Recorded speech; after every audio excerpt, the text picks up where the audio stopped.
सबसे पहले जब पुलिस थाने के अंदर पुलिस वाले ही मर्डर करते हैं तो जाहिर सी बात है परभनी की गलियों में मर्डर होता है। हमने वंचित बहुजन आघाड़ी के द्वारा खुद सीएम से आदरणीय बाला साहब अम्बेडकर ने मांग की, उसके बाद गृह मंत्री से बात की। वंचित लोग, वंचित वर्ग अम्बेडकरवादी पूरे महाराष्ट्र में धरने आंदोलन कर रहे हैं।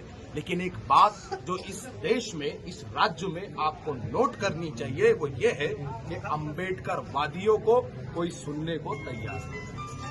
अगर आप देखते हैं देश भर में ये जो पूरा सिलसिला चला है, ये सिलसिला चला है कि कई जो है तो संविधान के साथ जो है तो उसका साथ खिलवाड़ किया जाता है। कई अमृतसर के अंदर जो है तो कोई बाबा साहब की मूर्ति पर चढ़कर संविधान पर और अम्बेडकरी विचारधारा पर हथौड़े चलाने का काम करता है। यहाँ तक के आम आदमी तो छोड़ो, इस देश का गृह मंत्री मंत्रालय के अंदर खड़े होकर, सदन के अंदर खड़े होकर ये कहता है कि इस देश के अंदर अम्बेडकर बोलना फैशन हो चुका है।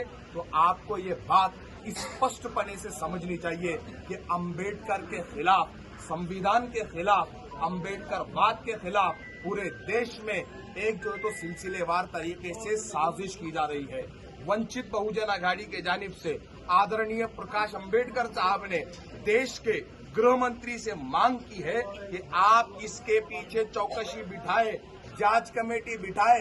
ये क्या हुआ कि पिछले एक साल में पूरे देश में अम्बेडकर पर, संविधान पर और अम्बेडकरवादियों पर इस तरह के हमले हो रहे हैं।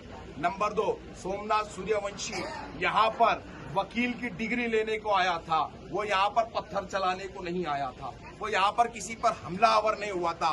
वो सड़क पर अगर उतरा भी था तो संविधान को बचाने के लिए। जो संविधान को बचाना चाहता था आपने उसको मार दिया, और मारने के बाद आप उसके परिवार की गुहार तक सुनने को तैयार नहीं है।